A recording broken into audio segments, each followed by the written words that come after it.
सबको जय यीशु की Sunday password to the word इस शीर्षक के अंतर्गत प्रति इतवार के पूजन पद्धति में भाग लेते हुए प्रभु का जीवंत वचनों को सुनने के लिए, ग्रहण करने के लिए, समझने के लिए और उन वचनों के अनुसार जीवन बिताने की शक्ति, सामर्थ्य, कृपा, अनुग्रह मांगते हुए एक सुंदर आदर्श क्रिस्तीय जीवन बिताने की विशेष कृपा मांगने के लिए मैं आप सभी लोगों का हार्दिक स्वागत करता हूं। आज के दिन में हम सभी लोग सामान्य काल के 32वें इतवार की पूजन पद्धति में भाग लेने वाले हैं, भाग लेंगे या भाग लेने की तैयारी कर रहे हैं। और आज के दिन में आज के तीनों पाठों के द्वारा पहला पाठ जो नबी एजेकियल के ग्रंथ अध्याय 47 से लिया गया है, दूसरा पाठ कुरिन्थियों के नाम संत पौलुस का पहला पत्र अध्याय 3 से लिया गया है और सुसमाचार संत योहन के द्वारा रचित अध्याय 2 प्रसंग 13 से 22 का प्रसंग लिया गया है। इस प्रसंग, तीनों पाठों के प्रसंग के द्वारा एकमात्र विषय को लेकर प्रभु हम सबों से आज के दिन में बातें करना चाहता है। वह विषय है मंदिर, क्योंकि आज के दिन में लातरन महामंदिर का प्रतिष्ठान पर्व दिवस मनाया जाता है। लातरन महामंदिर यानी कि संत पापा का मुख्य चर्च का, कैथोलिक कलीसिया का मुख्य चर्च, लैटिन राइट का मुख्य चर्च, लातरन महामंदिर जहाँ संत पापा निवास करते हैं। और ये मंदिर समस्त कैथोलिक कलीसिया के लैटिन राइट के लोगों के लिए एकता का प्रतीक है, आशीषों का स्रोत है और ईश्वर से जीवन पाने का एक अद्भुत संस्कार हम समझ सकते हैं। इसलिए लातरन बेसिलिका के समर्पण के इस दिवस में आज के दिन में प्रभु मंदिर के बारे में हम सबों से बातें करते हैं। परमेश्वर का जीवित मंदिर। सबसे पहले बिंदु में हम लोग इस बात पर मनन चिंतन करें।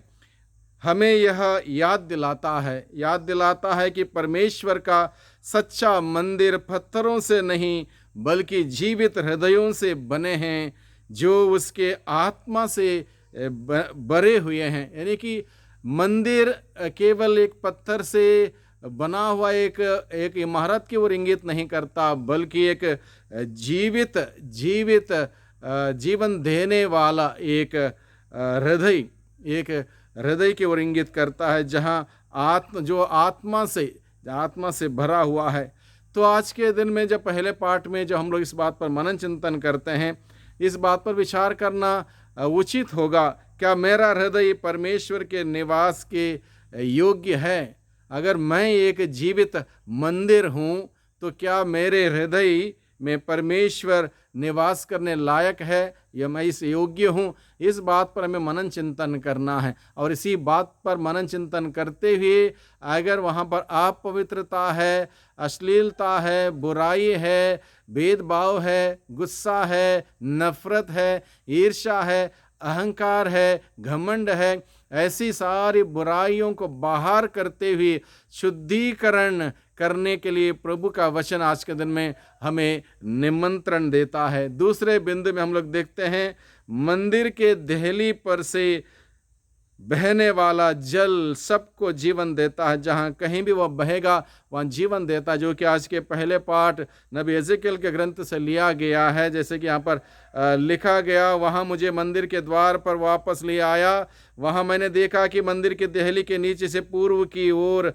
जल बह निकल रहा था, क्योंकि मंदिर का मुख पूर्व की ओर था। जल वेदी की दक्षिण में मंदिर के दक्षिण पार्श्व के नीचे से बह रहा था। यानी कि जहाँ जहाँ ये मंदिर से जल ने बह रहा था, निकल रहा था, वो जीवन दे रहा था, आशीष दे रहा था। यानी कि ईश्वर के मंदिर से हम सबों के लिए वो निरंतर वो कृपा, वो अनुग्रह, वो शांति, वो प्रेम, वो आशीष हम सबों की ओर बहती है। तीसरे बिंदु में हम लोग मनन चिंतन करते हैं, जो कि आज के दूसरे पाठ जो कुरिन्थियों के नाम लिखे हुए संत पौलुस के पत्र से लिया गया है। इसमें प्रभु का वचन हमें सिखाता है, तुम ईश्वर के मंदिर हो, क्या तुम्हें मालूम नहीं कि पवित्र आत्मा तुम्हारे अंदर निवास करता है, तुम्हारा हृदय ईश्वर का निवास स्थान है। यानी कि इस बात को याद दिलाया जाता है कि हम सभी ईश्वर के मंदिर हैं, हमारे अंदर ईश्वर की आत्मा निवास करती है, ईश्वर का आत्मा हमारे अंदर निवास करती है। उस मंदिर को पवित्र रखना, उसका ख्याल रखना और हर प्रकार की बुराई से बचा के रखना हमारा कर्तव्य और फर्ज है। चौथे बिंदु में हम लोग देखते हैं यीशु मंदिर को शुद्ध करते हैं। आज के सुसमाचार में हम लोग देखते हैं जहाँ जहाँ अशुद्धता है, सारे अशुद्धता प्रभु यीशु बाहर कर देता है और उसको शुद्ध करता है। यानी कि आज के दिन में हम सभी लोगों को ज़रूरी है कि हम प्रभु के पास जाएं, प्रभु से कहें प्रभु मुझे शुद्ध कर, मेरे अंदर जो भी अशुद्धता है, सोच में, विचार में, बातों में, कार्यों में, संगति में, मेरे रहन सहन में, उठने बैठने में जो भी अशुद्धता है, मेरी बोली में, भाषा में अशुद्धता है, उसको शुद्ध कर दे। आज के दिन में प्रभु से हमें प्रार्थना करने की ज़रूरत है। प्रभु पांचवें बिंदु हम देखते हैं प्रभु यीशु नया मंदिर है। प्रभु यीशु कहता है इसको ढा दो और 3 दिन के अंदर मैं फिर खड़ा कर दूंगा। यानी कि प्रभु हम सबों को एक नया मंदिर बनाएं, इसलिए प्रभु के हाथों में अपना पुराना मंदिर समर्पित करें। प्रभु से कहें मुझे एक नया मंदिर बना दे, आपके निवास स्थान के लायक पवित्रता से भरा हुआ एक नया मंदिर बना दे। और छठे बिंदु में हम लोग देखते हैं हमारे जीवन रूपी मंदिर का नवीनीकरण करें। हमारे जीवन रूपी मंदिर का नवीनीकरण, उसके लिए हम लोग प्रभु का वचन सुने, प्रार्थना करें, संस्कार में भाग लें, वापसी का संस्कार ग्रहण करें, पवित्रता की साधना करें, जीवन रूपी हमारा मंदिर पवित्र करते जाएं। 7वें बिंदु में हम लोग देखते हैं church is Holi because Christ dwells in it. मंदिर पवित्र इसलिए है, ईश्वर प्रभु यीशु मसीह इसमें निवास करता है, पवित्र आत्मा इसमें निवास करता है। इस बात को हम ना भूलें, इसलिए इस मंदिर को आज के दिन में पवित्र रखने की हम प्रयास करें, कोशिश करें, प्रभु के वचन के अनुसार जीने के लिए प्रभु से शक्ति सामर्थ्य मांगें। जो भी प्रभु के वचन के खिलाफ है उसको हमारे जीवन से बाहर करें, दूर करें, ताकि ये मंदिर पवित्रता में बने रहें और पवित्र मंदिर पर विचार करते हुए, मनन चिंतन करते हुए प्रभु की बहुतायत की आशीष और कृपा हम सभी पाएं,